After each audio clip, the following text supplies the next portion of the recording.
Olá, pessoal, bom dia para vocês. 7 horas em ponto. Hoje é dia 19 de agosto de 2025, terça-feira. Nós estamos começando aqui a segunda edição da semana do Seu Desperta. E qual é o clima? Sobre o que nós vamos falar hoje aqui?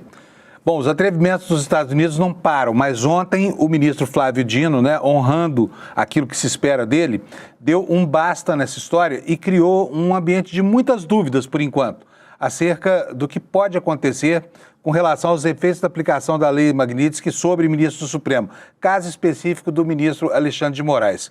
O ministro Flávio Dino aproveitou uma ação em que escritórios brasileiros processavam no exterior empresas acusadas aí de terem provocado desastres ambientais, e o ministro Flávio Dino, no bojo desse processo, estabeleceu que leis aprovadas lá fora não têm poder nenhum aqui no Brasil sobre brasileiros, a menos que sejam referendadas pelo Congresso Nacional e pelos mecanismos legais, pelos mecanismos corretos. Isso gerou uma grande controvérsia ontem, principalmente entre os bancos, que, do alto do seu heroísmo nacionalista, já tinham dito que iam responder aquilo que foi a provocação do governo americano, a Lei Magnitsky, Então, isso corria o risco de colocar o ministro Alexandre de Moraes e demais ministros da Suprema Corte numa situação muito ruim, mesmo de morte civil, de morte financeira. E ontem o ministro Flávio Dino reagiu a isso, baixou lá uma medida, e na tentativa de proteger o seu colega e de proteger a soberania brasileira mesmo, e o espaço institucional da Suprema Corte. Agora vieram as repercussões disso. Os bancos dizem em off para os jornalistas que têm fontes do mercado financeiro que não sabem ainda o que vão fazer. Se vão desobedecer a legislação brasileira e a decisão do ministro Flávio Dino para respeitar a aplicação dos efeitos da Lei Magnitsky, ou se não irão provocar esses efeitos aqui no Brasil, não irão permitir, e assim corre o risco de tomar uma sanção do governo americano. A situação é muito complexa, sabe? E coloca para nós com muita clareza a cada dia a necessidade de reforçar os mecanismos institucionais que nos permitam ter autonomia diante de uma nação como os Estados Unidos.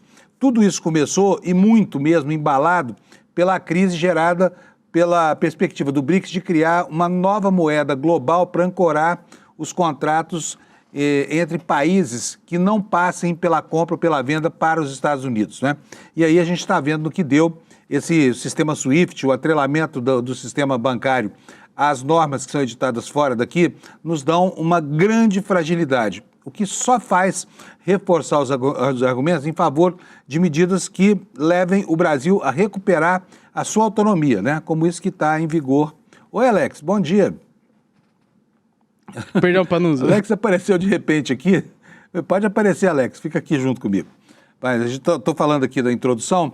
Então, nós temos hoje toda a repercussão dessa medida do ministro Flávio Dino e, ao longo do programa, vamos falar bastante sobre isso, tá bom? Alex, bom dia para você. Como é que nós estamos no futebol hoje? Temos alguma novidade, não? Bom dia, Panuso, tudo bem? Como vocês estão? Perdão, eu apertei sem querer o botão e apareci aqui no ao vivo. Então, imagina se o Trump faz isso com aquele botão vermelho que tem na mesa dele. Sim, hein? Apertando sem querer, nós estaríamos... Não sei o que aconteceria de nós hoje. Ainda bem que isso aqui é só o ICL, não é a Casa Branca. Vai lá, Alex. Sim. Então, ontem, Panuso, teve apenas um jogo ontem que finalizou a 20ª rodada. O Cruzeiro empatou 1-1 com o Mirassol fora de casa. O Caio Jorge abriu o placar, porém, o Negueba no segundo tempo conseguiu um empate. E lembrando que o Mirassol segue invicto nesse Campeonato Brasileiro, em sexto lugar com 29 pontos. E o Cruzeiro foi para a terceira colocação com 38 pontos e ficou atrás do Palmeiras nesse tempo, Panuso. E a situação do São Paulo na Libertadores, hein, Alex? O que está acontecendo? Então, Panos, lembrando que hoje tem São Paulo e Atlético Nacional aqui no Morumbi, e ontem os torcedores do Atlético Nacional fizeram uma arruaça, colocaram fogo de artifício para tentar abalar o psicológico dos jogadores do São Paulo, porque hoje é um confronto muito importante, e eu creio que o São Paulo consegue essa vitória ganhando por um gol de diferença, já está na próxima fase da Libertadores, Panuso. Pois é, o São Paulo ainda não perdeu nenhuma vez, Ganhou 4 jogos, depois empatou mais 3. São Paulo era um time muito bom de empates, Mas parece que essa fase dos empates está superada aí. Então vamos torcer para que os São Paulinos tenham alegria hoje à noite, né, Alex? Sim, no meu lado clubista, eu quero que esteja triste, porém o lado racional eu creio que vai conseguir essa classificação, Panusa. Ou seja, ele como bom torcedor do Palmeiras quer que o São Paulo se ferre, mas como comentarista do ICL já não quer mais nada disso, não é isso, Alex? Isso mesmo, Panusa. Sendo bom. menos clubista possível. Tá bom. Bom, aqui, gente, a gente tem posição, tá? Assim é um jornalismo sério, tá? Dizemos quem somos, o que pensamos, e assim você pode, inclusive, se proteger das nossas opiniões. Não é vantajoso? Isso não é vantajoso, mesmo, Alex? Vamos nessa. Todo mundo sabe que o Alex é um baita palmeirense, mas todo mundo sabe que ele não vai distorcer as informações aqui para beneficiar o time dele, né? Isso é o que importa, tá? Pessoal, então vamos saber como é que anda a nossa querida meteorologia? Eu vou colocar para vocês aqui o site do INMET na tela. Hoje nós temos um dia estranho aqui no mapa da meteorologia, viu? Quero mostrar aqui para vocês, olha, todo o Brasil voltou a amanhecer colorido. Nos últimos dias essas cores aqui foram diminuindo, mas hoje nós temos tudo aqui no mapa do Brasil. E temos até algumas informações sobre aquilo que não está marcado, que não gera alertas nem nada. Por exemplo, aqui no Acre, olha, está uma seca brava lá, os rios estão abaixo do nível desejável para essa época do ano, né? O Rio Madeira está com uma cota de apenas 1 metro, deveria estar com muito mais.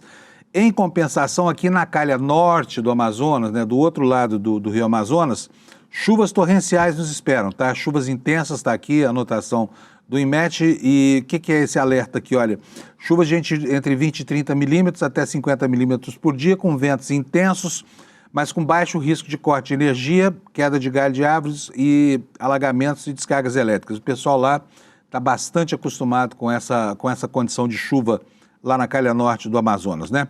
Aí nós temos, olha, um alerta de seca brava aqui, baixa umidade no centro-oeste brasileiro. Essa época do ano, quem mora em Brasília sabe muito bem como é difícil respirar ao longo das horas mais quentes do dia, né? Que é quando a umidade relativa do ar baixa mais. Então, o pessoal do centro-oeste do Brasil, principalmente Triângulo Mineiro, do sul da Bahia, tome cuidado com a umidade relativa do ar, não faça esportes nas horas mais quentes, evite se expor ao sol na parte, principalmente do começo da tarde. Tem aqui um outro alerta para o Mato Grosso do Sul, um alerta de vendaval. Vamos ver o que é isso aqui? Vento variando entre 40 e 60 km por hora, baixo risco de quedas de galhos de árvores, né? 40 e 60 é uma ventania danada. Basicamente, olha, de Cuiabá até o sul do Paraná, até o oeste do Paraná, até a região de Cascavel, tá? E Cidade del Oeste. Toda essa região aqui vai ter ventania e hoje já tem ventania de manhã agora lá no sul do país também. Olha, tem aqui um outro alerta aqui, olha, nas praias, principalmente ventos costeiros muito intensos ao longo do dia de hoje, né? Intensificação de ventos, diz aqui o alerta do INMET, nas regiões litorâneas, movimentando dunas de areia sobre construções na orla. Tá? Então vai ter ventania aqui. Hoje de manhã eu vi imagens lá do sul, reportagens lá no sul ao vivo, né? E muito vento já a essa hora. Até aqui em São Paulo está ventando, tá, gente? Então essa é a condição hoje no Brasil, tá? Chuva mesmo nós vamos ter aqui no litoral do Nordeste do Maranhão até o Rio Grande do Norte, depois entre Salvador, Sergipe e Alagoas, nós temos também chuva por lá. Chuvarada que não para, tá? Aqui entre São Paulo e o Rio de Janeiro, ventos costeiros também, não vão ser tão fortes quanto os do sul, mas tome temência, fique longe de embarcações pequenas, né? Porque o risco hoje vai ser grande, tá bom? Bom, essa é a previsão do tempo. Agora nós vamos para as notícias que você está esperando, né? Começando pela capa do nosso site, iclnoticias.com.br. Qual é a manchete? Vou até ver aqui se não mudou, porque o Kleber Lourenço me disse agora há pouco que subiria uma reportagem muito importante aqui. Nós já vamos falar sobre ela já, tá bom?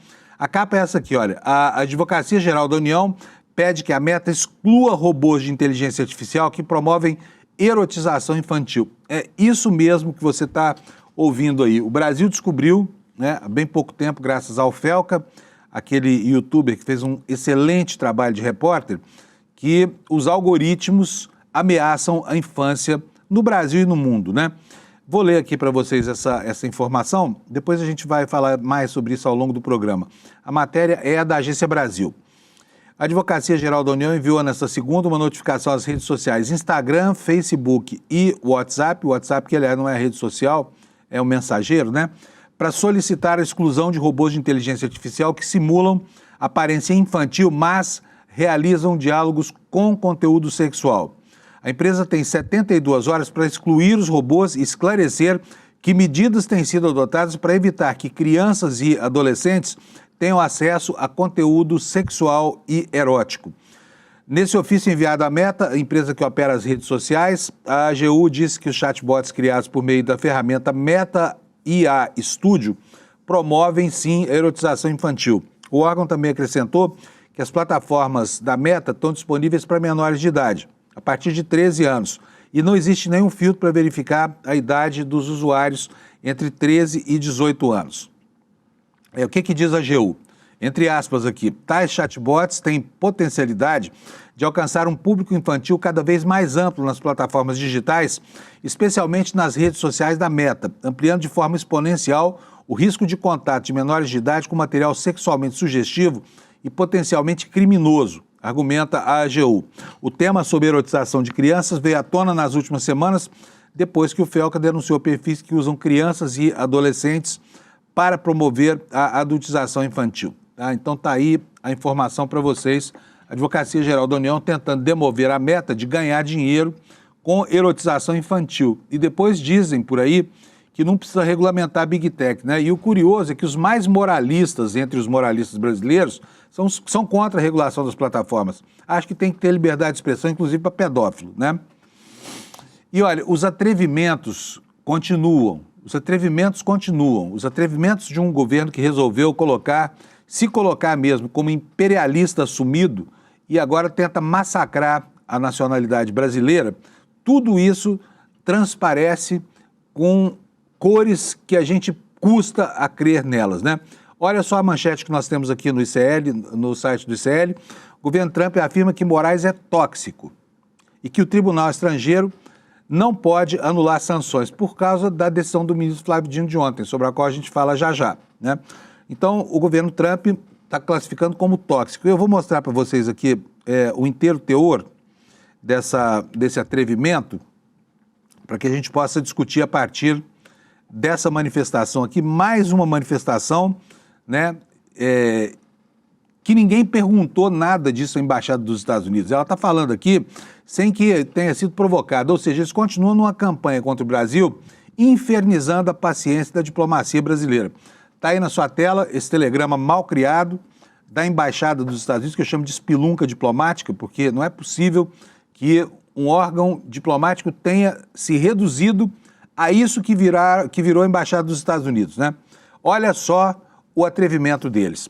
Alexandre de Moraes é tóxico para todas as empresas legítimas e indivíduos que buscam acesso aos Estados Unidos e seus mercados. Nenhum tribunal estrangeiro pode anular sanções impostas pelos Estados Unidos ou proteger alguém das severas consequências de descumpri-la. Pessoas e entidades sob jurisdição dos Estados Unidos estão proibidas de manter qualquer relação, qualquer relação comercial com ele, com o ministro Alexandre de Moraes. Já aquelas pessoas e entidades fora da jurisdição americana devem agir com máxima cautela. Quem oferecer apoio material a violadores de direitos humanos também pode ser alvo de sanções. Diz aqui, em mais um episódio de atrevimento diplomático, esta Embaixada dos Estados Unidos, que faz questão absoluta de atuar como parte nesse conflito aqui, revelando a natureza dessas relações e a promiscuidade, né, de um órgão diplomático que perdeu completamente a decência e resolveu se imiscuir em decisões que não lhe cabem, que não lhe competem e que afrontam a nacionalidade e afrontam a brasilidade. Todo cidadão brasileiro está sendo, nesse momento, prejudicado por posições como essa daqui, que exalam um profundo desrespeito, um desrespeito sentido, né? Que deve dizer respeito não só ao ministro sancionado, mas a todo mundo que nasceu no Brasil, fala a língua brasileira e tem algum apreço pela sua condição de cidadão, tá?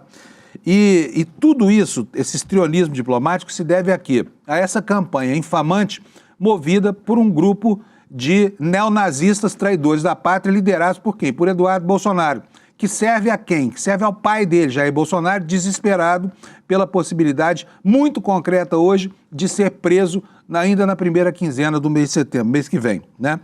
Então, vamos ver o que diz aqui o Bananinha. Desculpa aí, hein? Mas eu não vou resistir, eu vou ter que chamar o cara de Bananinha mesmo, porque... Bota aí de novo, Alex. Vai um bip duplo aí, porque o apelido é pejorativo, mas o caráter dele também é minúsculo, né? Não é só a anatomia, é o caráter também.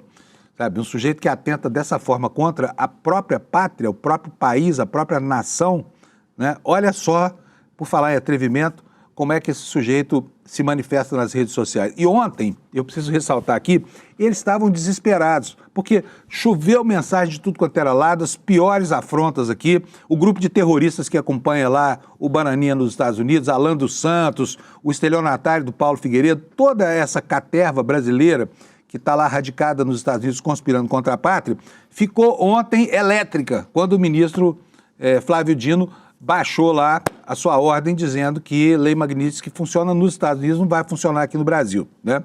Então vamos ver o que disse o Bananinha, tá? Eduardo Bolsonaro. A tentativa de Dino de impedir a aplicação da lei Magnitsky por uma canetada do Supremo é materialização da crise institucional que o Brasil vive. É como tentar revogar a lei da gravidade com uma decisão judicial qualquer. O resultado? Caos. Tudo o que eles querem é sacrificar a população do Brasil para gerar um clima de instabilidade aqui. Prossegue esse criminoso. Esse é um momento de inflexão para todos que finjam não ver a grave crise institucional que não sabe escrever também, faltou aqui a preposição, em que o regime mergulhou o país. As elites financeiras estão dispostas a afundar junto com a trupe de aloprados ou irão sentar como adultos de verdade e resolver o problema que afeta a todos. Resolver o problema, segundo esse canalha, é decretar anistia, anular o Supremo Tribunal Federal, terceirizando assim o golpe que o incompetente do pai dele não conseguiu dar. Ele espera que agora a população brasileira, tangida, né, por essa gente dessa qualidade, crie um clima de instabilidade suficiente para demover o Supremo Tribunal Federal de cumprir a Constituição e a legislação brasileira, né? E não acabou ainda não, tá, gente? Vamos ver o que o estelionatário que o acompanha, que é o mentor dessa história toda, o que esse cara escreveu, os absurdos, as barbaridades de ontem na internet. Olha aqui, ó, sobre a entrevista que o ministro Alexandre de Moraes deu ao Washington Post, que repercutiu muito ao longo do dia de ontem. O Paulo Figueiredo disse aqui, olha, cinicamente, obviamente, ufa, ainda bem, estamos mesmo contando com isso, né? Com essa afirmação aqui do Alexandre de Moraes, de que não existe possibilidade de recuar 1 milímetro na entrevista ao jornal Washington Post. Então, o que diz aqui o estelionatário Paulo Figueiredo? Estamos contando com isso. Se o pseudo-juiz recuar agora, vai esculhambar todo o nosso plano. Qual seria, então, o plano do neto do ditador Figueiredo? Qual seria esse plano? Ele continua aqui.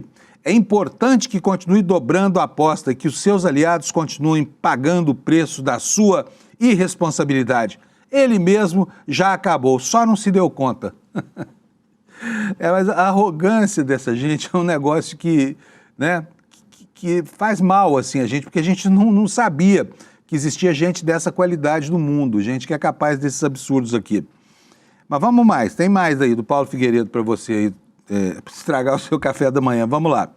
Olha só, não, esse é o Flávio Bolsonaro. Flávio Bolsonaro, que é reputado como sendo aquele bolsonarista que come de garfo e faca, às vezes esquece também, né? E volta a comer com as mãos. Flávio Dino, sou muito corajoso, vou pular do 10º andar. Que gracinha. O que esse ser fez hoje só pode resultar em duas coisas. E aí, pelo nível da linguagem, vocês imaginam a irritação dessa galera da fascistada lá, né? Quer dizer, primeiro, estamos diante do primeiro ato. Assinou o AI-5, iniciou oficialmente a ditadura do judiciário. Mas então, o Flávio Dino deve ter caído nas graças dele, porque essa gente vive defendendo o AI-5, né? Será que ele está falando bem aqui do Flávio Dino e do Alexandre de Moraes? Será que é isso? Ou eu entendi mal? 2, estamos diante do último ato. Partiu para invadir as Malvinas e é o fim da ditadura do judiciário, pois será dizimado pelo inimigo. Quem é, então, o inimigo? Eles, os Bolsonaro? Eles vão dizimar a justiça brasileira? O rapaz está sofrendo um surto, tá? Só pode ser. Continua ele aqui. Hoje eles não dobraram a aposta, eles resolveram se isolar do mundo, como ocorreu em Cuba, na Venezuela, na Coreia do Norte e no Irã. Amanhã o Brasil pode estar estrangulado financeiramente, e tudo isso para proteger uma pessoa, Alexandre de Moraes. É a defesa da supremacia e não da soberania, e aí ele anexa aqui uma cópia da decisão do Alexandre de Moraes, que vai, no começo de setembro, eu reitero aqui, colocar o pai desse pessoal e o chefe dessa quadrilha toda bem encarcerado na cadeia, tá? Vamos voltar para o Paulo Figueiredo agora, esse que eu chamo de estelionatário, porque deu um golpe aqui no Hotel Trump Rio, né? Lesou vários fundos de investidores que cobram milhões na justiça desse sujeito que deu um golpe aqui, saiu correndo para os Estados Unidos para se livrar da confusão que deixou aqui no Brasil e foi preso lá. Foi preso por quê? Preso sob acusação de subornar funcionários do Banco de Brasília, do BRB, tá? Depois a gente fala sobre isso. Mas vamos lá, o que disse aqui o Paulo Figueiredo? Dessa vez ele vem aqui convalidar uma informação dada pela CNN da seguinte maneira, ó. Integrantes da Casa Branca, do Departamento de Estado, Departamento do Tesouro, foram informados nesta segunda-feira sobre a decisão de Flávio Dino que impede a aplicação de leis ou decisões judiciais de outros países do Brasil. Figueiredo afirmou que o comunicado às autoridades americanas foi feito minutos após a divulgação da decisão do ministro Flávio Dino. Segundo ele, ainda não há um posicionamento oficial, mas espera-se uma resposta. Vão decidir o que fazer, mas obviamente não vai ficar sem resposta, disse a CNN. Portanto, o que o neto do ditador aqui fala é que o governo americano não sabe o que fazer diante da reiteração da soberania brasileira por um ministro do Supremo Tribunal Federal. O fato é que esses caras ficaram tão irritados. Agora, veja só a baixaria. Se você não viu, porque isso não está na imprensa grande, você vai ver agora. Olha só o nível de constrangimento que esses terroristas pretendem impor ao ministro Alexandre de Moraes. Vou mostrar isso aqui para vocês com uma certa dor no coração, porque o jornalismo não faz isso, tá? Olha só essa foto que está na sua tela. O que é isso? É o ministro Alexandre de Moraes no telefone celular, provavelmente na sauna de um clube que ele frequenta aqui em São Paulo, num momento privado de relaxamento, onde o pessoal aí está de roupão, né? Quer dizer, é um ambiente em que esse tipo de coisa, fotografar alguém assim, é invadir a privacidade. Mas foram lá, fizeram isso e mandaram a foto para o terrorista, né? Para um dos mais perigosos terroristas brasileiros em atividade nessa célula lá nos Estados Unidos, que é o Alan dos Santos, né? E ele mostra essa foto da intimidade devassada do ministro, dizendo assim, oi sancionado, tá? Ou seja, pega um momento de privacidade e intimidade, quebra isso e publica na internet a foto aqui. Provavelmente, ministro Alexandre de Moraes, cuidado até na hora de ir ao banheiro, viu? Se tiver alguém perto, não faz nada, tá? Corre risco de você ficar famoso aí com seus dotes exibidos pelo mundo, tá? Mas a violação da privacidade, alguém tirou essa foto aí, né? Alguém que pertence a essa quadrilha, obviamente, que tirou essa foto do ministro no momento privado, na sauna de um clube, ele aproveitou isso para fazer uma outra ameaça. Olha só, reproduz de novo a foto, o terrorista Alan dos Santos, e diz o seguinte, ó, oi Grok, as pessoas que souberem de um sancionado pela Lei Magnitsky que esteja usando Apple e WhatsApp da Meta, tem como denunciar isso ao secretário do Tesouro americano? Ou seja, está ameaçando aqui, quer dizer, o telefone celular do ministro, a comunicação privada, o uso de aplicativos que são públicos e um momento de intimidade, né? De devassar a privacidade, né? Agora, vocês ouviram aqui que ele falou Grok, tá aqui, olha, tá na tela para vocês. Oi, Grok. Quem é o Grok? Para quem não sabe, o Grok é a inteligência artificial do X, do ex-Twitter, do Elon Musk. Agora vocês vão ver como é que pode haver, inclusive, a instrumentalização desse tipo de mecanismo de inteligência artificial para que ele passe a atuar como um agente ideológico. Vou mostrar aqui para vocês, é inacreditável. Então, o terrorista Alan dos Santos pergunta para o Grok, né, se um sancionado pela Lei Magnitsky, como se isso fosse uma sentença terrível, pode usar um telefone celular da Apple e o WhatsApp, que é da Meta, né?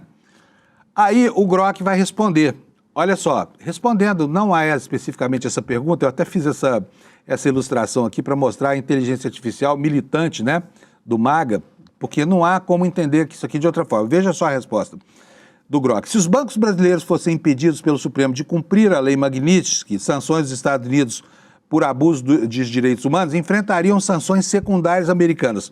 Perda de acesso ao sistema financeiro dos Estados Unidos, incluindo transações em dólar e bancos correspondentes. Isso causaria isolamento global, multas bilionárias, danos reputacionais e colapso em operações internacionais, afetando a economia brasileira. É o que diz aqui a inteligência artificial do Elon Musk, tá? E mais, ele diz aqui, olha, a decisão de Dino, que exige aval do Supremo para aplicar sanções estrangeiras como a Lei Magnitsky no Brasil, pode blindar figuras como Moraes, mas expõe o país a retaliações dos Estados Unidos. Para o povo, isso significa risco de isolamento financeiro. Bancos punidos, alta de juros, inflação, desemprego, dificuldades em importações afetando o custo de vida e a economia como um todo. Soberania tem preço alto. Até o robozinho do Twitter é desrespeitoso, afrontoso e soberbo. É impressionante a capacidade que essa gente tem de gerar constrangimento para si mesmo, mas principalmente para as pessoas, né, que são seus compatriotas, tá? Então essa é a informação. Aqui nós temos no site do ICL uma matéria dizendo que o governo dos Estados Unidos afirmou no post nessa segunda-feira que nenhum tribunal estrangeiro pode anular sanções impostas pelos... O que foi, Alex? Tá no PowerPoint. Espera aí que eu preciso tirar minha apresentação aqui, senão você não vai enxergar nada da minha tela aqui. Obrigado por me avisar, Alex. Então vamos lá, saiu o PowerPoint, vamos voltar aqui para o compartilhamento da tela. O governo dos Estados Unidos afirmou em um post nas redes sociais que nenhum tribunal estrangeiro pode anular sanções impostas pelos Estados Unidos ou proteger alguém das severas consequências de descumpri-las. Afirmou ainda que o ministro do Supremo, Alexandre de Moraes, é tóxico, como vocês já viram, né? Então não vou repetir. O posicionamento foi feito por meio de uma publicação no X, no ex-Twitter, esse que tem o robozinho militante de inteligência artificial, na página do Escritório de Assuntos para o Hemisfério Ocidental do Departamento de Estado, que trata da diplomacia americana. O comentário, que originalmente foi postado em inglês, foi replicado com tradução para o português em uma página da Embaixada dos Estados Unidos do Brasil. Nessa segunda, como se sabe, o ministro Flávio Dino decidiu que ordens judiciais e executivas de governos estrangeiros não têm efeito no Brasil, até que o Supremo as homologue, ou seja, decrete a sua validade. Decisão concedida em um processo sobre a tragédia de Mariana, Minas Gerais, busca blindar Moraes no impacto da Lei Magnitsky, sanção financeira imposta ao magistrado pelo governo de Donald Trump. Agora, quero falar com vocês uma coisa que me deixa, assim, bastante preocupado. É óbvio que essa situação vai passar. Daqui a 3 anos e meio, o cidadão norte-americano, o eleitor americano, vai rechaçar, né, a escolha infeliz de um autocrata como Trump, que está acabando com a democracia americana. Isso se o roteiro da democracia for seguido, porque a Constituição americana impede que alguém seja presidente lá por mais de 2 mandatos. Então Trump vai sair. O Partido Republicano deve sofrer, nas próximas eleições, daqui a 3 anos e meio, uma derrota monstruosa, porque a economia já começa a reagir às afrontas de Trump, né? Aumentou o desemprego, a inflação está aumentando, a sensação da carestia, hoje, ela acorda e vai dormir junto com os cidadãos americanos. Então, provavelmente, e as primeiras pesquisas realizadas sobre a popularidade de Trump lá revelam isso, ele vai sofrer uma derrota eleitoral e tudo isso vai acabar. O problema é que daqui até esse momento tem mais 3 anos e meio para atravessar.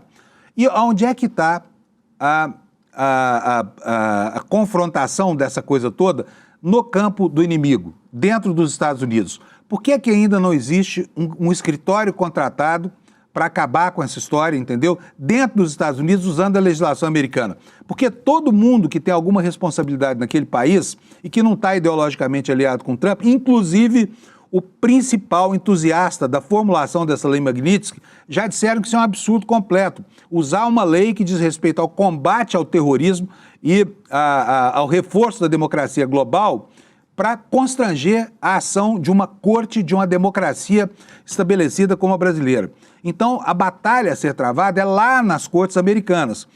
por que até agora não foi tomada a providência de se contratar um escritório em solo americano para que essas ofensas todas sejam julgadas lá, de acordo com a legislação deles e com o que sobrou dos estamentos da democracia ou dos institutos da democracia americana? Aqui não há dúvida de que há uma demora. E qualquer dia a mais pode acabar injetando mais caos, como desejam os bolsonaristas, como deseja o Eduardo Bolsonaro, nessa relação tóxica, essa sim tóxica, entendeu? Dos Estados Unidos tentando chantagear e constranger um país como o Brasil. Nós temos mais sobre esse questionamento e é importante que as pessoas comecem a pressionar o governo, porque o ministro Alexandre de Moraes já falou, não quero que me defenda lá, eu me viro com isso.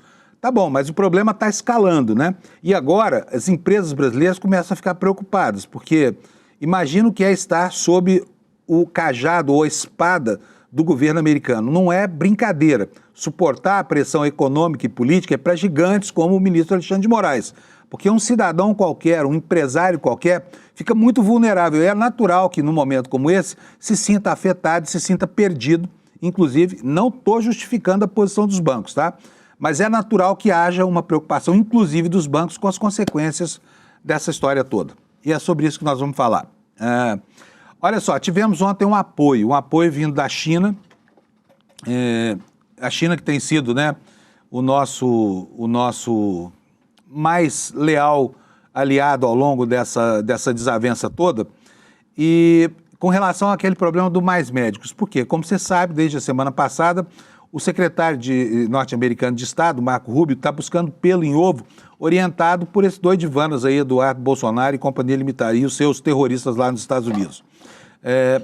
E o Mais Médicos entrou no radar, né? Programa de 15 anos para trás, se fosse um programa criminoso, os crimes já teriam sido, inclusive, prescritos, né? Pela legislação penal brasileira. Mas não está acontecendo, eles estão buscando justificativos para atracar o Brasil em todos os ângulos, né? E temos essa manchete aqui no Brasil de Fato. Questionada sobre medidas de Trump contra Mais Médicos, a China reafirma a posição às sanções unilaterais. Né? Por enquanto, no plano retórico, mas não deixa de ser um alento ler coisas como essa. Né? Medidas contra funcionários brasileiros seguem padrões de sanções já aplicadas contra autoridades chinesas pelos Estados Unidos. Então, temos aqui, olha, a porta-voz do Ministério das Relações Exteriores da China, ela se chama Mao Ning, ela diz o seguinte, olha, como princípio, a China se opõe sempre a sanções unilaterais e ilegais, foi o que ela disse. Foi uma resposta do órgão chinês durante uma coletiva diária ontem, segunda-feira, ao questionamento do Brasil de Fato sobre a posição da China em relação às sanções dos Estados Unidos contra funcionários brasileiros do programa Mais Médicos. A diretora-geral do Departamento de Informação dessa pasta diz não estar familiarizada com medidas tomadas por Trump nesse caso, mas reafirmou a postura da China em relação a esse tipo de ação. O tipo de sanções que o governo dos Estados Unidos começou a implementar contra funcionários brasileiros também vem sendo aplicado contra a China. As últimas desse tipo foram em 31 de março desse ano contra 6 funcionários chineses por supostamente minarem a autonomia de Hong Kong. Em um relatório de 2024, o Congresso dos Estados Unidos destacou que desde 2019 os Estados Unidos aplicam novas sanções e restrições relacionadas a vistos, economia e comércio sobre alguns funcionários, entidades e jurisdição da República Popular da China, com base em supostas detenções em massa e trabalho forçado de uigures e outras minorias étnicas da região autônoma de Xinjiang, tá? E por falar nisso, por falar em sanções e tudo mais, eu tenho aqui uma matéria que eu quero ler para vocês, vou até me antecipar aqui, porque falam aqui em problemas relacionados aos direitos humanos, né? É engraçado ver a extrema-direita falar em direitos humanos, é um discurso que não casa com eles, né? Mas olha só onde é que está surgindo escravidão, isso que levou supostos funcionários do governo da China a enfrentar problemas com a Lei Magnitsky, né? Relações de trabalho que tenderiam à escravidão. Mas veja só a manchete aqui do site do ICL. Modelo de trabalho considerado escravidão moderna ressurge entre as startups dos Estados Unidos. Não é na China, é nos Estados Unidos, tá? O nosso grande atacante, né? O nosso grande inimigo no plano da geopolítica global. Jornada de trabalho das 9 às 9, tá? Todo dia, 6 dias por semana. Isso tudo reapareceu ontem. Onde? Não foi em Beijing, não foi em lugar nenhum da China, foi nos Estados Unidos, no Vale do Silício, em empresas de quê? De inteligência artificial, como bem diz essa ilustração aqui na capa. Vou ler para vocês aqui um trechinho. A rotina de trabalho deve começar às 9 da manhã, terminar somente às 9 da noite, e isso se repete 6 vezes por semana. Assim é conhecida a chamada escala 996 na China. O modelo virou símbolo de exploração, ganhou o apelido de escravidão moderna e foi proibido em 2021, depois de casos de mortes e problemas graves de saúde ligados ao excesso de trabalho. Agora, essa cultura volta a ganhar força, mais longe da Ásia. Reportagem da revista Wired mostra que startups de inteligência artificial do Vale do Silício dos Estados Unidos têm adotado jornadas parecidas, ainda que sem usar esse nome de 996 abertamente. Em algumas empresas, a exigência já aparece na descrição da vaga, junto com benefícios, que seriam o quê? Café da manhã, almoço e jantar, servidos todos os dias no escritório, inclusive aos sábados. A ideia, segundo executivos, é aumentar a competitividade entre rivais nacionais e também com a própria China, que se consolidou como referência em produtividade agressiva no setor. E é preciso dizer que há muito tempo a China tem mudado essa realidade, porque isso realmente havia no passado, né? E isso custou caro à própria China em imagem internacional, e agora vai longe o tempo em que a China era um país de escravos, tá? Vamos ver a repercussão aqui, a repercussão da Lei Magnitsky aqui no Brasil.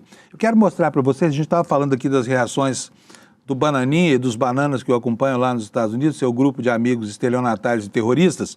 Eu vou mostrar para vocês uma reação de ontem em vídeo do Eduardo Bolsonaro, para você que já está aí enjoado, né, comendo o seu pão com manteiga na chapa e seu café com leite, segura aí, tá? Olha só, põe aí para nós, Alex, o VT de hoje, por favor, para a gente ver a arrogância em pessoa falando. Vai lá, Alex, dispara para a gente. Notícia importante e urgente. Sem citar Magnitsky, Dino impede restrições decorrentes de atos unilaterais estrangeiros. Pois bem, a Suprema Corte, ou melhor, esses dois indivíduos, Flávio Dino e Alexandre de Moraes, agora estão expostos. Estão aí os braços radicais desse regime que até agora os senhores do mercado financeiro, ou boa parte dos senhores, fizeram vistas grossas.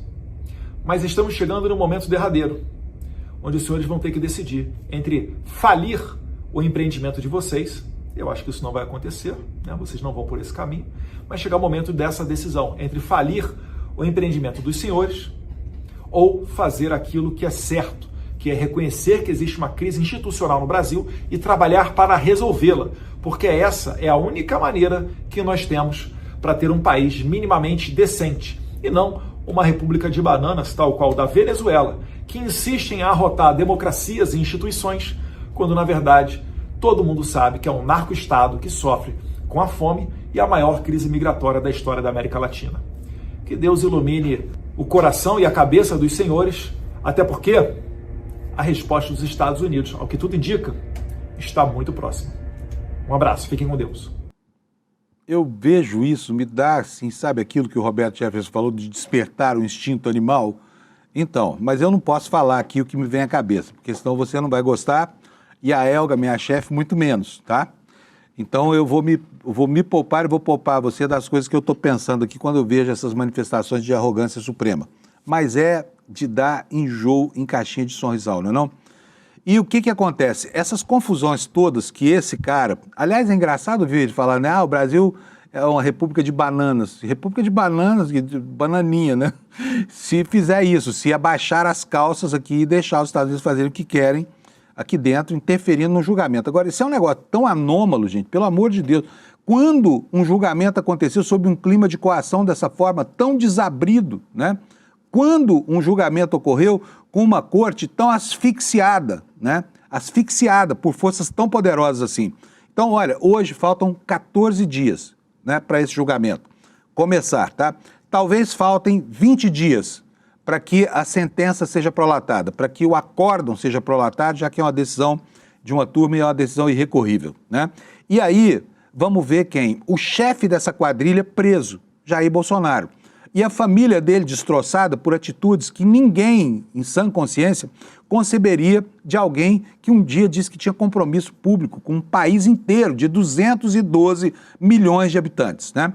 Mas, enfim, a situação hoje é uma situação de dúvida para um monte de gente. Quem é que está na berlinda agora? Os bancos brasileiros.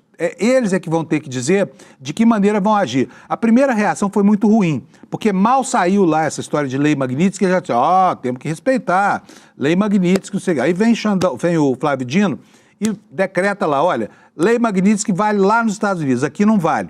Só que as sanções são aplicadas lá fora, é verdade. Eles não podem, ficam impedidos de aplicar aqui dentro. Eles vão ter que se virar entre atender a determinação do Supremo ou satisfazer o ego sádico dessa gente. E aí, sancionar Alexandre de Moraes, proibir que ele tenha um cartão de crédito, congelar ativos. Se isso acontecer aqui, nós estamos no pior dos mundos, né? E os bancos estão lá com as suas assessorias jurídicas trabalhando muito rapidamente para estabelecer de que lado ficarão. Olha, eu não espero muita coisa de banco, tá? Não sei se você tem confiança nos bancos, assim, a ponto de cravar uma aposta, né, de que eles terão um comportamento de quem se pretende decente minimamente, né? Mas já está na capa dos jornais ontem, porque a imprensa grande, vocês sabem que a grande preocupação dos caras é com o bem-estar dos banqueiros, né? O banqueiro espirra, o jornalista corre para levar o lenço, né? E é assim que acontece, porque eles mandam nos meios de comunicação, aliás, eles têm vários desses meios de comunicação, mas lá está uma confusão dos infernos, e essa é uma confusão real, não é uma confusão imaginária, sobre a quem é que esses bancos vão atender. Se vão atender ao governo dos Estados Unidos ou se vão atender ao Supremo Tribunal Federal. Por isso nós temos manchetes como essa que o nosso Alex vai mostrar para você. Decisão de Dino ajuda Moraes, só que os bancos seguem ameaçados pela lei Magnitsky. Vamos ver o que é isso? Essa matéria é do UOL, tá? Matéria mesmo, reportagem mesmo. A decisão do ministro Flávio Dino de que ordens judiciais e executivas de governos estrangeiros não têm eficácia no Brasil, ajuda o ministro Alexandre de Moraes, só que os bancos não ficam livres de sofrer uma possível punição dos Estados Unidos pela lei Magnitsky. Os bancos terão de escolher um caminho entre obedecer Dino ou sancionar Moraes, segundo o ex-secretário de Cooperação Internacional da PGR. Desculpa. A decisão para os bancos é puramente econômica, saber o que sai mais barato. No caso brasileiro, a multa pode ser baixa, só que o risco é imediato. E no caso americano, a sanção secundária pode demorar mais, só que vai ser mais pesada. E aí a reportagem começa a citar exemplos concretos de pessoas que sofreram grandes prejuízos por conta de multas aplicadas pelo governo americano. Diz aqui a reportagem, há um exemplo de um banco francês que foi multado em 8,8 bilhões de dólares. 8,8 bilhões de dólares. Em 2014, o BNP Paribas se declarou culpado de duas acusações que enfrentava por ter burlado embargos dos Estados Unidos a países como Sudão, Irã e Cuba. A multa, né, que chega a 48 bilhões de reais, 48 bilhões de reais, equivale ao montante que o banco reconheceu ter transferido para os Estados Unidos em nome dos seus clientes sudaneses, cubanos e iranianos. Vamos ver agora o que diz, nós vimos aqui o UOL, né? O UOL é dono de banco, né? É uma empresa que tem um banco lá. Vamos ver o que diz o Estadão. Na coluna do Estadão aqui, minha amiga Rosiane Kennedy, o que ela está falando? Que o Dino transformou a sanção da lei Magnitsky a Moraes em uma crise insolúvel e os bancos ficam perdidos. Instituições financeiras que voltaram a acionar seus departamentos jurídicos porque, se descumprirem ordens dos Estados Unidos, podem perder operações, contratos e patrimônio, mas não sabem se haveria a possibilidade de os bancos não cumprirem a decisão do Dino. Vamos ver o que diz aqui a Rosiane, apurando a Rosiane, que não é escrava de banqueiro, tá? É uma jornalista que não tem nada a ver com isso, ela foi apurar isso aqui. Ao tentar blindar seu colega da corte, Alexandre de Moraes, de sanções da lei Magnitsky, o ministro Flávio Dino, do Supremo, provocou uma situação inédita, complexa, sensível e insolúvel, entre aspas aqui. Além disso, levou os bancos brasileiros à estaca zero sobre o que pode ou não ser feito no relacionamento comercial com o magistrado punido pelo governo dos Estados Unidos. O cenário foi traçado à coluna do Estadão pelos representantes das grandes instituições financeiras, destacaram que os bancos acionaram novamente os seus departamentos jurídicos porque não sabem o que fazer diante da decisão de Dino, que na prática permitirá a Moraes recorrer ao próprio Supremo contra as punições do governo Trump. O setor tem características peculiares porque as relações dos bancos são globais, interligadas com o mundo, comerciais e contratuais. Um dos interlocutores que conversaram com a coluna observou que o Banco do Brasil, que tem parte da folha de pagamentos do Supremo Tribunal Federal, é um banco público de capital aberto, por exemplo, com operações nos Estados Unidos. E indagou o que o BB faz se for acionado pela lista da OFAC, que é o órgão americano encarregado desse tipo de sanção. O que vai ser feito, né? Encerrar a conta do Moraes, deixar de transacionar no sistema SWIFT? Essa fonte observou que, num caso desse, a instituição disser que não pode encerrar o relacionamento, o OFAC vai aplicar uma multa e vai fechar as operações dos Estados Unidos. E aí serão perdidos vários contratos. Essa fonte disse a Rosiane: podem ocorrer sanções gravíssimas, a ponto de pôr em risco o patrimônio da instituição, disse essa fonte. Por outro lado, também há uma outra dúvida. Haveria possibilidade de os bancos não cumprirem a decisão do Flávio Dino? Por esse motivo, é a conclusão de que, na tentativa de Moraes, ela acabou gerando uma crise insolúvel, uma crise sem solução. Como o Banco do Brasil foi mencionado, a coluna entrou em contato com a assessoria da instituição, só que não houve aqui manifestação do Banco do Brasil. Realmente, embora, né, os sujeitos dessa ação aqui sejam bancos, fica aqui essa perspectiva que eu falei.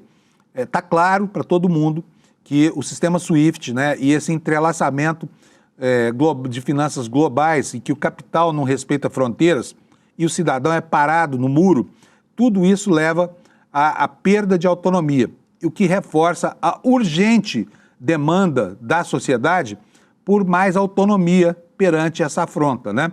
Que junta numa mesma iniciativa o poder financeiro, poder político, poder militar e também as plataformas de comunicação que estão todas elas vinculadas com esse esquema, né? Enquanto tudo isso acontece, gente, ainda temos coisas como isso aqui, olha, que o Kleber Lourenço apurou e que subiu agora para o nosso site. Olha só, esse general que está na foto, brasileiro, tá? Na mesa dele as bandeiras do Brasil e dos Estados Unidos, tá? Esse cara acaba de ser promovido. Vamos saber quem é? O Kleber Lourenço nos conta aqui. General Alcides Valeriano de Faria Júnior. Em 2019, ele ocupou um posto de comando no Comando Sul do Exército dos Estados Unidos, o SOUTHCOM. Foi promovido a general de exército, brasileiro, tá? Promovido aqui no Brasil, que é a mais alta patente da Força Terrestre, em uma cerimônia realizada outro dia 7 passado, em Brasília. A ascensão do oficial recoloca em pauta discussões sobre soberania militar, limites de cooperação internacional e implicações estratégicas para o Brasil no cenário hemisférico. Trata-se de um desdobramento que projeta não apenas a carreira individual do militar, mas também sinaliza os rumos que a política de defesa brasileira poderá seguir. À época da designação para o SOUTHCOM, Faria Júnior era general de brigada e assumiu a função de subcomandante de interoperabilidade, responsável por coordenar exercícios conjuntos, comunicações e protocolos operacionais entre as forças dos Estados Unidos e de países latino-americanos. Foi a primeira vez que um general brasileiro ocupou uma posição dentro da estrutura formal do Comando do Exército dos Estados Unidos, fato inédito que gerou debate sobre a subordinação hierárquica, a autonomia decisória e o enquadramento legal. Esse posto colocou diretamente um ambiente de alta complexidade geopolítica em que decisões militares e diplomáticas se entrelaçam, diz aqui o Kleber. O pesquisador Ananias Oliveira, doutorando em Ciências Sociais pela Universidade Federal de Campina Grande, estudioso da participação de militares na política, avalia que essa experiência já indicava o grau de proximidade do Exército Brasileiro com os Estados Unidos. O que ele disse, esse pesquisador? Essa questão desse cargo mostra um alinhamento muito forte que o Exército Brasileiro tem com os Estados Unidos e, claro, o grau de subordinação às forças norte-americanas. Um grau maior ou menor depende de interpretação. Alguns vão dizer que é uma total dependência, mas mostra um alinhamento e uma subordinação à firma. Quando isso aconteceu expressamente, quando o Brasil entrou na guerra, né, junto com o eixo, até o transporte das nossas tropas era feito por navios americanos. E os soldados brasileiros receberam, inclusive, equipamentos e logística deles lá nos Estados Unidos, mas a condição de subordinação gerou problemas terríveis. Por exemplo, os nossos brasileiros foram enfrentar o inverno rigoroso do norte da Itália sem investimentos, sem botas, por exemplo, né? E centenas, talvez milhares de dedos tenham se perdido por causa da necrose provocada pelo frio. Então a relação de subordinação foi provada lá para trás, né? E desde então ficou essa relação de interdependência aqui que sempre fez muito mal para o Brasil, inclusive na década de 60, quando os Estados Unidos e o Exército Brasileiro golpearam João Goulart, né, e iniciaram esse ciclo de mais de 20 anos da ditadura militar brasileira. É uma pena que o nosso tempo esteja acabando. Preciso falar aqui ontem sobre o encontro que aconteceu lá nos Estados Unidos, né? O Trump recebeu o Zelensky estava super bem vestido dessa vez, tomou um esporro do Trump da primeira vez, foi humilhado, dessa vez voltou de terno e gravata, né? E junto com líderes da União Europeia, e ficou estabelecido que vai haver talvez uma reunião trilateral entre Trump, Zelensky e Putin para tentar colocar fim a essa insanidade chamada Guerra da Ucrânia. Não se sabe se isso vai dar certo ou não, mas o fato é que, logo depois da reunião, o Putin ligou para o Lula. Olha que coisa interessante. O Putin ligou para o Lula para falar sobre essa reunião com o Trump lá nos Estados Unidos, né? Que foi avaliado como positiva. Está aqui a manchete no jornal Valor Econômico para você ler. Putin liga para Lula, compartilha informações sobre sua reunião com Trump, que avaliou como positiva. O presidente Lula da Silva recebeu nesta segunda telefonema do presidente da Rússia. Na ligação, Putin compartilhou informações sobre sua reunião com o presidente dos Estados Unidos no dia 15 no Alasca, que avaliou como positiva. As informações foram divulgadas nesta segunda-feira pelo Palácio do Planalto. De acordo com o governo federal, o telefonema durou cerca de 30 minutos. Então, enquanto Zelensky estava lá, estava aqui o Putin falando com o Lula, né?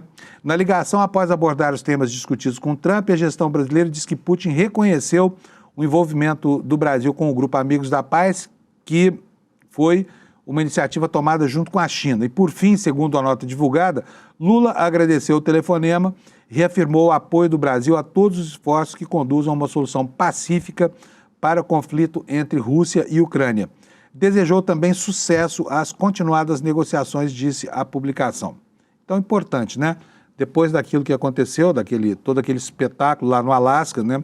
Aquele show para receber lá o Putin liga para o Lula para comentar sobre a reunião.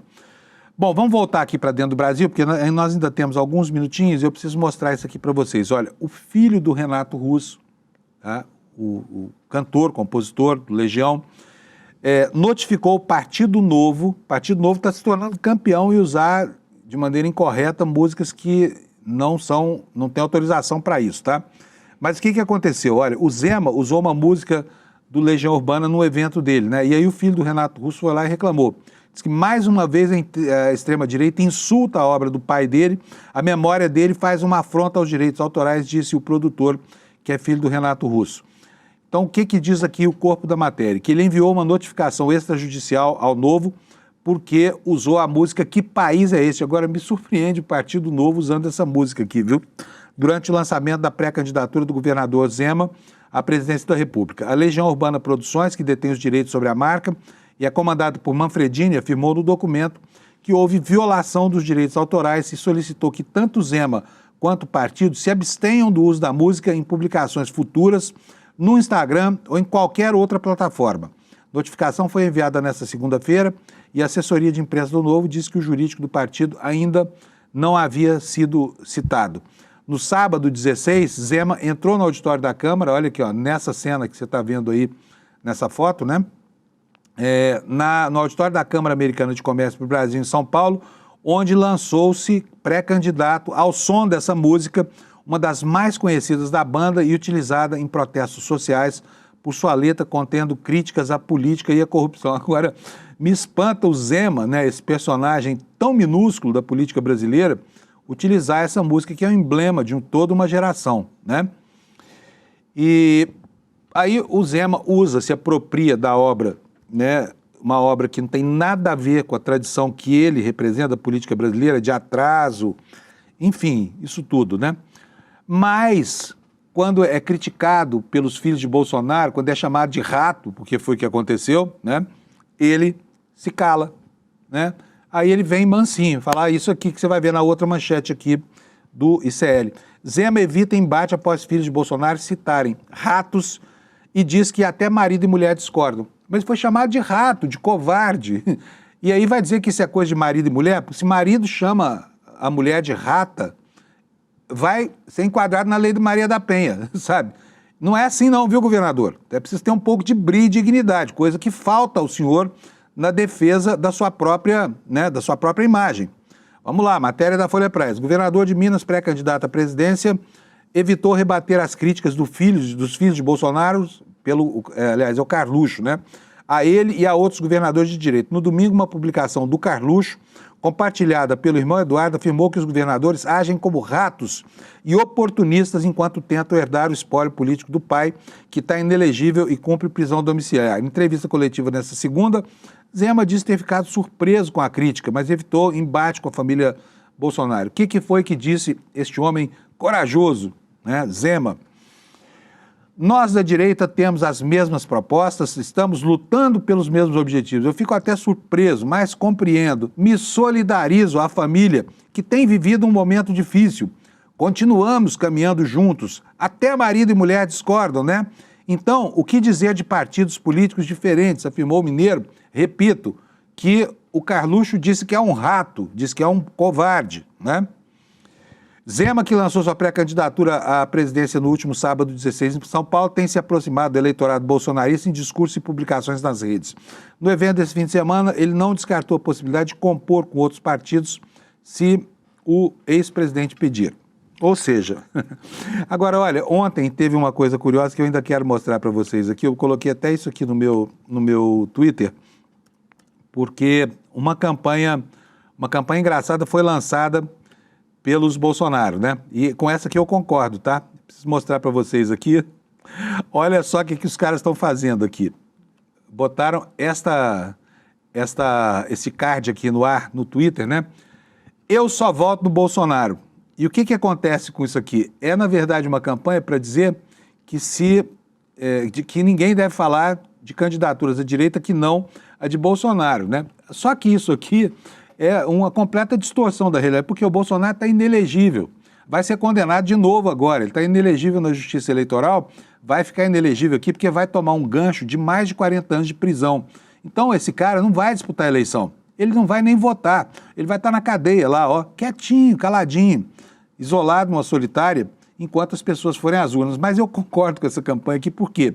Porque eu acho que o gado deve seguir essa orientação do bolsonarismo, sabe?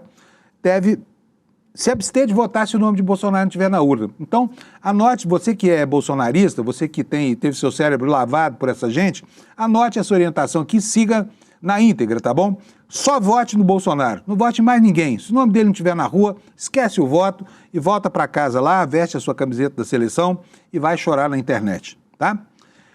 Gente, assim estamos terminando aqui o programa de hoje. Quero lembrar só para vocês no encerramento que tudo isso que a gente está vivendo é produto de um processo que há anos já foi decodificado, foi decifrado e que se repete em todo o mundo, que é a luta antidemocrática dos nacional-populistas, que são quem na história? São os sucedâneos dos nacional-socialistas, ou seja, os nazistas. É disso que trata.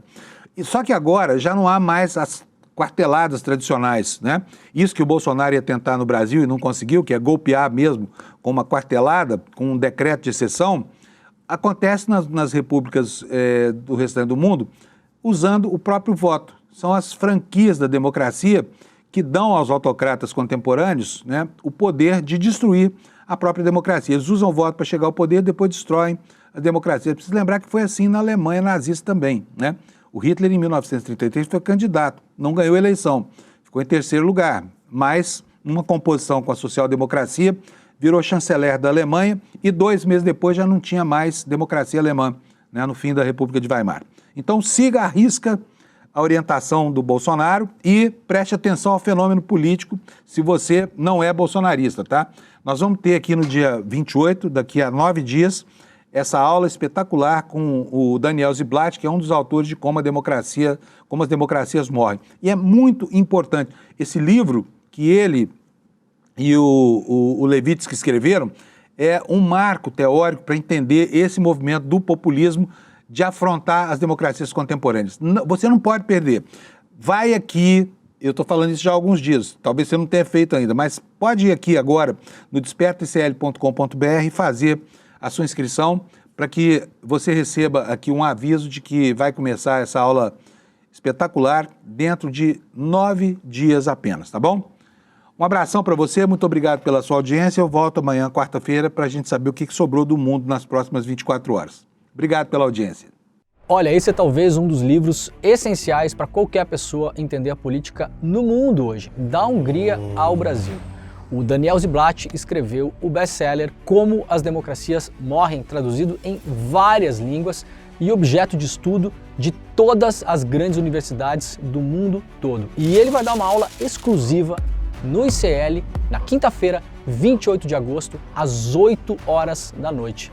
Não perca!